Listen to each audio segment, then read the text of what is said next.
Bismillahirrahmanirrahim. Assalamualaikum warahmatullahi wabarakatuh.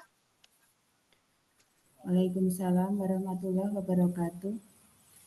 Ya, yang terhormat Ibu Dalia Permasari, SPD SD, selaku narasumber kita pada siang hari ini. Kemudian teman-teman saya dari KML Penggalang yang saya sayangi. Lanjut saja untuk wawancara langsung kepada poin wawancaranya ya. Untuk siang hari ini terkait dengan kepramukaan seperti itu. Jadi di sini kami ada beberapa poin, ada beberapa hal yang mungkin pada siang hari ini akan kami tanyakan kepada Bu Dahlia. Ada beberapa poin tersebut. Yang pertama terkait dengan SKU, SKK, dan juga SPG, Bu. Oh iya, ya. Mungkin langsung saja kepada yang pertama. Ini mungkin di Pangkalan Bu Dahlia sendiri di SD Negeri 2 Sukomangu, apakah ada kendala yang sering dihadapi dalam proses pemberian SKU dan bagaimana cara Gudep untuk mengatasi kendala tersebut? Iya. Di SD2 Sukomangu itu kendalanya mungkin yang pertama ya, itu tentang data-data anggota. Data-data anggota itu masih kurang komplit, masih kadang ada perubahan-perubahan yang kadang itu setiap tahun itu perlunya ada pembaruan data dari anggota-anggota Gudeg itu. Itu yang pertama.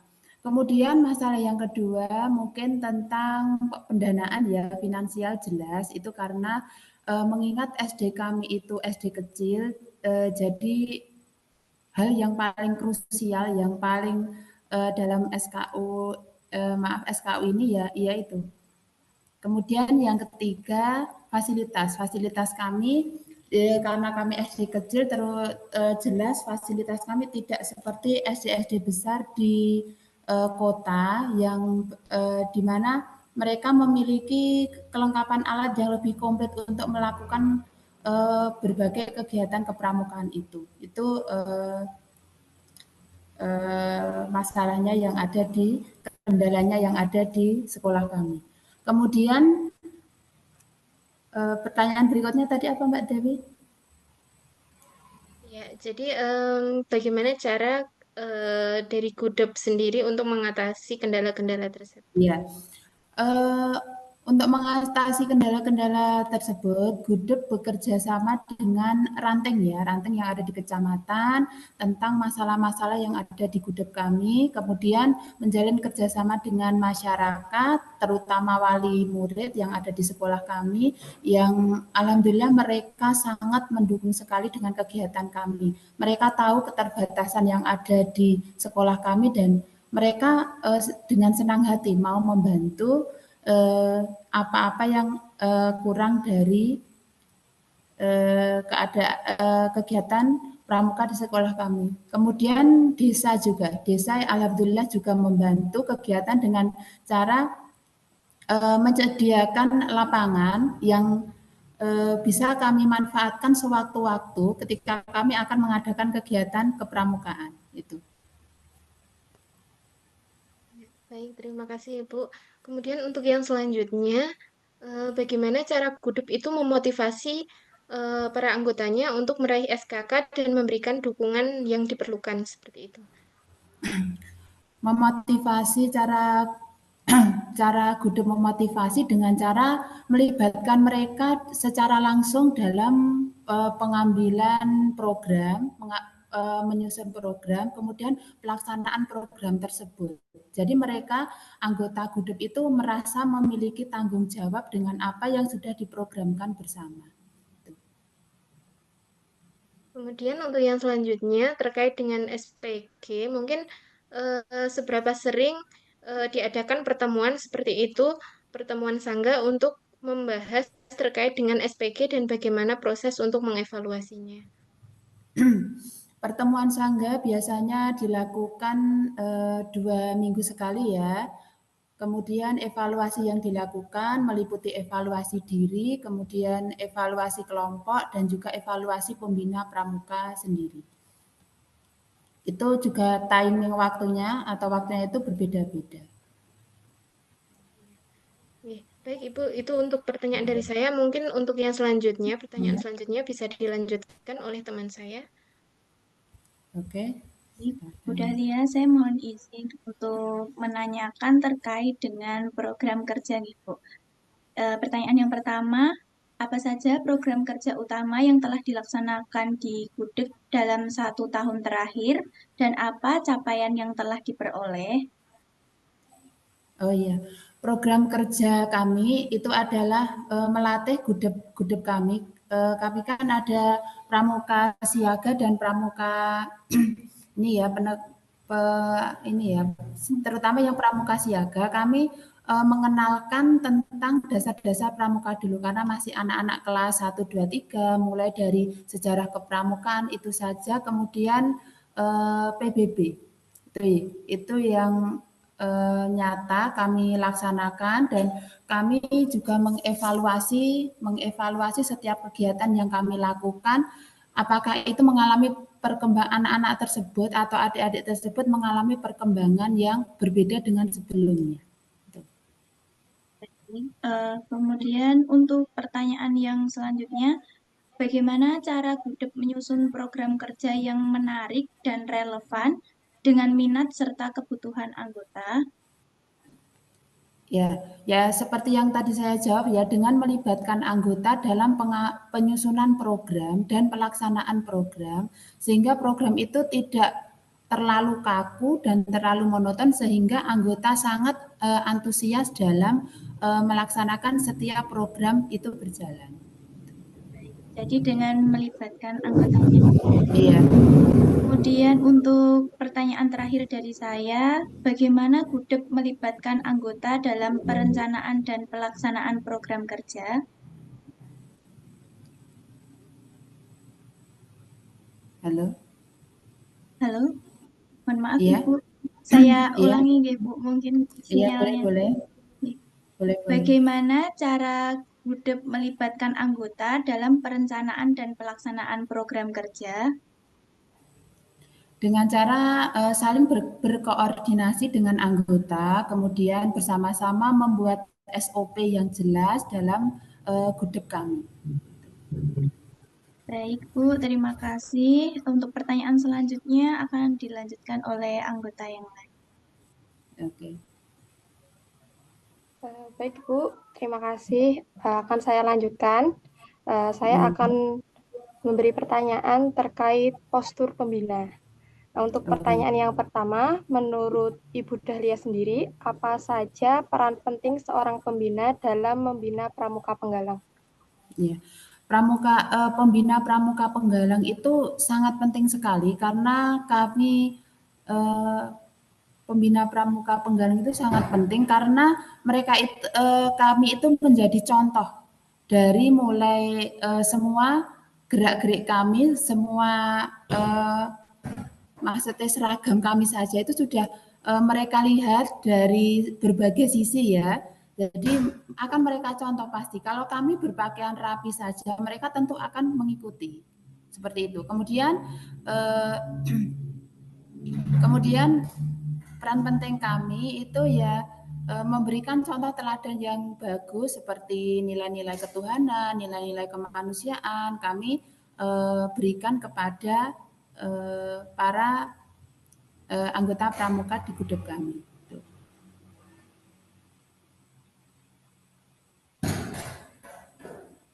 Baik, Ibu, terima kasih. Ya. Untuk pertanyaan yang kedua, bagaimana cara gugus depan memastikan bahwa para pembina memiliki kompetensi yang memadai untuk membina pramuka? Yang pertama dengan cara memotivasi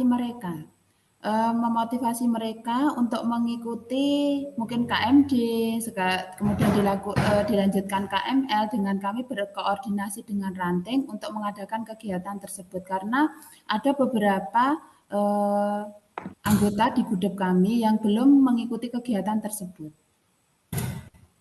Baik, Ibu. Untuk pertanyaan yang terakhir dari saya, yaitu apa saja tantangan yang sering dihadapi oleh pembina dalam membina pramuka penggalang dan bagaimana cara mengatasinya?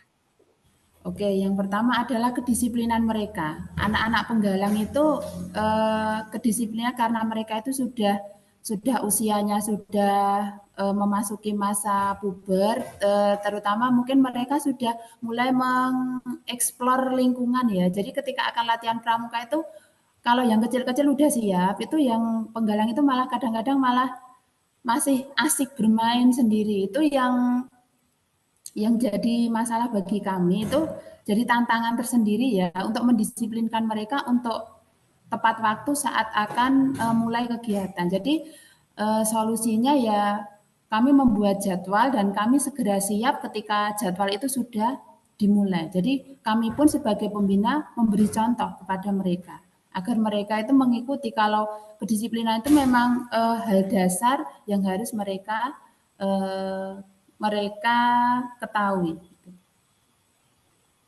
Baik Bu, terima kasih atas jawabannya. Untuk pertanyaan Ya. selanjutnya akan dilanjutkan oleh rekan saya. Oke, silakan. Terima kasih atas waktunya. Izinkan saya untuk bertanya mengenai metode membina. Yang pertama, metode apa yang paling efektif digunakan dalam membina pramuka penggalang menurut pengalaman Ibu? Metode yang paling semua metode itu ada kelebihan dan kekurangan. Tetapi yang paling saya suka itu ketika mereka membuat proyek. Membuat proyek itu mereka bisa mengeksplor lingkungan, kemudian mereka bisa melatih kerjasama mereka dengan teman-teman mereka. Itu yang saya rasa metode yang paling tepat, yang paling bagus untuk dalam ini kepramukaan ini. Baik, selanjutnya bagaimana Gudep menciptakan suasana belajar yang menyenangkan dan efektif bagi anggota? Menciptakan suasana yang efektif berawal dari metode pembelajaran yang tidak monoton dengan tidak ceramah saja. Bisa menggunakan ya seperti tadi ya, seperti diskusi, kemudian membuat proyek itu akan sangat efektif sekali untuk menyampaikan materi kepada anak-anak. Mereka karena anak-anak itu masa-masanya suka dengan tantangan. Gitu. Baik, selanjutnya saya akan bertanya mengenai dunia penggalang. Apa yang menurut Ibu menjadi ciri khas dunia penggalang yang perlu dipertahankan? Ciri khas dunia penggalang yang perlu dipertanyakan yang perlu dipertahankan itu nilai-nilai ketuhanan ya, nilai-nilai ketuhanan, kemudian solidaritas tim, kemudian semangat berpetualang, kemudian kedisiplinan mereka. Itu. Baik, terima kasih Ibu atas jawabannya. Selanjutnya akan dilanjutkan oleh rekan saya. Oke. Baik, terima kasih atas kesempatannya. Selanjutnya, saya akan bertanya mengenai dunia penggalang. Pertama, bagaimana Gudep membantu anggota memahami pentingnya nilai-nilai kepramukaan dalam kehidupan sehari-hari? Pentingnya nilai kepramukaan dalam kehidupan sehari-hari. Sebentar. Dengan cara melibatkan mereka dalam berbagai unsur kegiatan di sekolah dan memberikan dan juga memberikan pemahaman kepada mereka di mana nilai-nilai pramuka itu sebenarnya banyak bisa diterapkan dalam kehidupan kita sehari-hari. Ada pertanyaan yang lain? Baik, selanjutnya apa peran Gudep dalam mempersiapkan anggota untuk menghadapi tantangan di masa depan? Bisa diulangi pertanyaannya? Apa peran Gudep dalam mempersiapkan anggota untuk menghadapi tantangan di masa depan? Ya, peran Gudep dalam menghadapi tantangan masa depan dengan mereka memahamkan tentang teknologi ya. Jadi pramuka itu juga tetap harus mengikuti perkembangan zaman, jadi tidak gaptek lah istilahnya. Jadi setiap perkembangan zaman diikuti karena kehidupan itu berjalan secara dinamis. Baik, selanjutnya mengenai problematika dan strategi pengelolaan gudap. Pertanyaannya, apa saja kendala utama yang sering dihadapi gudap dalam pengelolaan dan pembinaan pramuka penggalang? Kendala kami dalam pembinaan pramuka penggalang. Ya, kendala kami dalam pengelolaan pramuka penggalang itu yang pertama tadi ya, fasilitas kami yang masih kurang. Kemudian keadaan finansial di sekolah kami yang belum bisa mendukung sepenuhnya tentang kegiatan kami di Gudap. Kemudian materi kami yang masih monoton, setiap tahun kami menggunakan materi-materi tersebut itu saja yang mungkin anak-anak itu masih jenuh ya, adik-adik itu masih membuat mereka jenuh. Kemudian keterlibatan anggota itu yang masih kurang.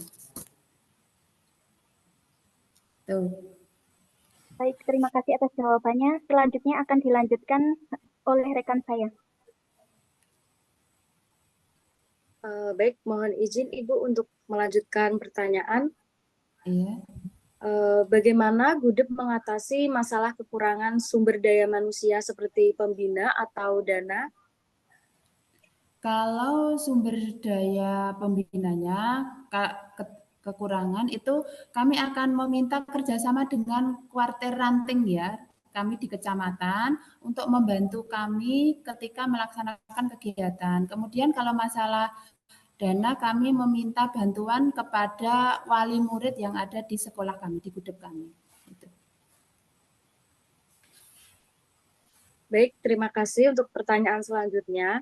Strategi apa yang diterapkan Gudep untuk meningkatkan partisipasi anggota dalam kegiatan pramuka? Strategi yang kami pakai untuk meningkatkan partisipasi anggota adalah dengan melibatkan mereka dalam setiap kegiatan, kemudian memacu mereka, kemudian memotivasi mereka sehingga mereka terus bersemangat dalam melaksanakan kegiatan. Terima kasih Ibu. Pertanyaan terakhir dari saya, bagaimana Gudep menjalin kerjasama dengan pihak lain seperti sekolah, komunitas untuk mendukung kegiatan pramuka? Oh iya, biasanya kami dengan desa itu melaksanakan kegiatan bakti sosial, di mana setiap anggota kami ikut berperan serta dalam kegiatan bakti sosial tersebut dan juga pihak desa, sehingga kami memberikan pembelajaran secara langsung juga kepada anggota-anggota di Gudep kami. Tuh. Sudah? Adakah pertanyaan yang lain? Ya, mungkin itu tadi pertanyaan dari kami, Ibu. Dan Ya. saya ucapkan terima kasih karena telah menyempatkan waktunya untuk mengikuti wawancara pada siang hari ini. Dan mohon maaf, mungkin dari kami terdapat banyak kesalahan. Dan sekali lagi saya ucapkan terima kasih kepada Bu Dahlia. Dan saya juga mohon maaf jika jawaban saya belum memuaskan saudara-saudara semua. Iya, jadi kami yang berterima kasih karena telah merepotkan seperti itu. Tidak. Ya, mungkin untuk kegiatan wawancara pada siang hari ini kita akhiri. Sekian, mungkin dari saya. Apabila ada kekurangan saya mohon maaf. Assalamualaikum warahmatullahi wabarakatuh. Waalaikumsalam warahmatullahi wabarakatuh. Terima kasih Ibu Dahlia.